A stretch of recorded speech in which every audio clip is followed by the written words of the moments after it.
यहां समझना, पाप मुक्ति के उपाय बता गए, लेकिन पाप की प्रवृत्ति के नष्ट होने का उपाय क्या है?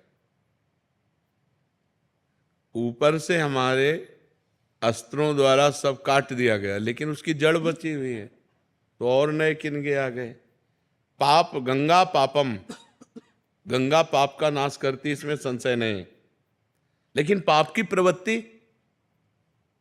गंगा नहा के आए फिर 100 पाप कर लिए, फिर गंगा नहा के आए फिर 100 पाप कर लिए, तो हाथी स्नान हुआ, हाथी स्नान किया, सूंड से धूल डाल लिया, तो स्नान का मतलब क्या हुआ? तो पाप वास्तविक तो नष्ट नहीं हुए।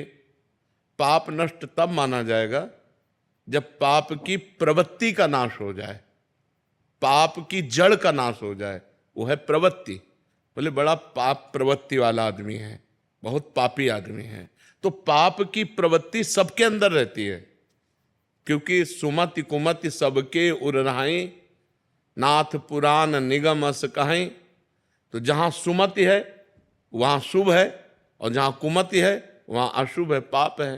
तो कुमति सुमति सबके उरनाई, कभी कुमति जोर कर गई तो पाप बन गया, कभी सुमति जोर कर गई तो पुण्य बन गया।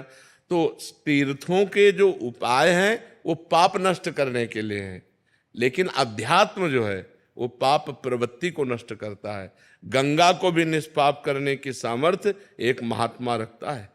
तीर्थी कुर्वन्ति तीर्थानि, तीर्थों में चरण रख दे तो तीर्थत्व आ जाए, गंगा को स्पर्श कर दे तो गंगा निष्पाप हो जाए। क्यों? क्योंकि उसने पाप की प्रवृत्ति का नाश कर दिया। अध्यात्म पाप प्रवृत्ति के नाश के लिए। आप क्या कहना चाहते हैं? मर जी कह रहे हैं कि मतलब क्या पाप मुक्ति इतनी सहज और सरल है? हाँ है, क्यों नहीं है। रुई का ढेर पहाड़ लगा हो, एक दिया सलाई काफी है, छोटी सी चिंगारी काफी है। आप कहोगे पहाड़ है और चिंगारी, तो लगा के देखो, एक चिंगारी डाल दो, रुई का पहाड़ भस्म हो जाएगा। पाप रुई जैसा है। पाप है क्या? भ्रम। पाप है क्या? असत। पाप है क्या? स्वाप्निक। कोई सत्य सच्चिदानंद है क्या? भूल ही तो पाप है।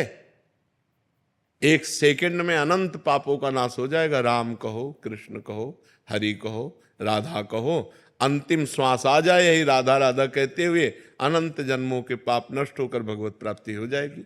अजामिल ने पुत्र के बहाने से नारायण पुकारा तो भगवत पार्षद आ गए और उसको परम पद की प्राप्ति हुई। जीवन भर वैश्यागमन किया, जीवन भर पाप किया, और अंतिम समय पुत्र के बुलाने में, पुत्र का नाम नारायण था, तो बुलाया नारायण, बस इतने से काम हो गया। तो जड़ से पाप की प्रवृत्ति का नाश करने के लिए हमें नाम जप करना चाहिए, हमें शास्त्रों का सार समझना चाहिए। भगवद स्मृति, भगवद स्मृति का तार, राम राम राम, राधा राधा राधा राधा, कृष्ण कृष्ण कृष्ण। जो नाम प्रिय हो निरंतर उसको चलाओ, निष्पाप होकर इस लोक में परलोक में सब आनंद ही आनंद रहेगा। नाम जपत मंगल दिशि दशहु, दसों दिशाएं मंगलमयी होंगी।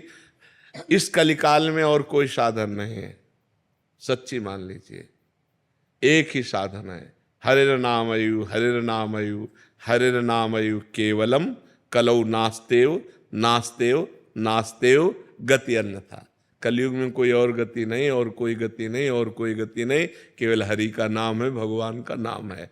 जितना नाम जप करोगे उतना मंगल होगा, नाम जप नहीं करोगे तो मंगल नहीं होगा। अगर गंगा जी का सेवन करते हो और नाम जप नहीं करते हो तो पाप नहीं रोक सकते तुम। देख लो प्रवृत्ति कैसे नष्ट होगी। गंगा जी से पाप प्रवृत्ति नष्ट नहीं होती, पाप प्रवृत्ति नष्ट होती भगवान के सुमिरन से, जिनके चरणों से गंगा जी निकली। गंगा जी कौन है? भगवान का चरणामृत। गांगम वारी मनोहारी मुरारी चरणच्युतम त्रिपुरारि शिरश्चारी। जो गंगा जी हैं वो भगवान श्री हरि का चरणामृत है। वामन अवतार में जब भगवान ने अपना चरण बढ़ाया, ब्रह्मलोक गया, तो ब्रह्मलोक में ब्रह्मा जी ने जब चरण की अगवानी करके प्रक्षालन किया और अपने कमंडल में डाला, तो वही भागीरथी गंगा जी हुई। भगीरथ लाए इसलिए भागीरथी कहा गया। तो हमें चाहिए भगवान का नाम स्मरण करते हुए तीर्थ अवगाहन करें, या खेती किसानी करें, या व्यापार करें, या नौकरी करें, वो सब समान है। अगर हम धर्म से किसानी करते हैं, धर्म से व्यापार करते हैं और नाम जप करते हैं तो बिना गंगा नहाए भी भगवत प्राप्ति हो जाएगी। और गंगा नहाते हैं और मनमानी आचरण करते हैं, पाप करते हैं, तो गंगा नहाते हुए भी आपको नरक जाना पड़ेगा। पक्की बात समझ लो। चाहे जितने तीर्थ हैं वो सब तीर्थपाद भगवान के हैं, बिना भगवान का स्मरण किए हुए जीव का परम कल्याण नहीं हो सकता। हाँ, भगवान का स्मरण करते हुए गंगा स्नान करे, लाखों गुना पुण्य बढ़ करके प्राप्त होगा। अगर भगवान का स्मरण नहीं तो प्रपंच की बात की, गोता लगाया और चले गए। चिंतन नहीं है, चिंतन का खास बात है, चिंतन की खास। देखो, ये बड़े बड़ों से गलती होती है।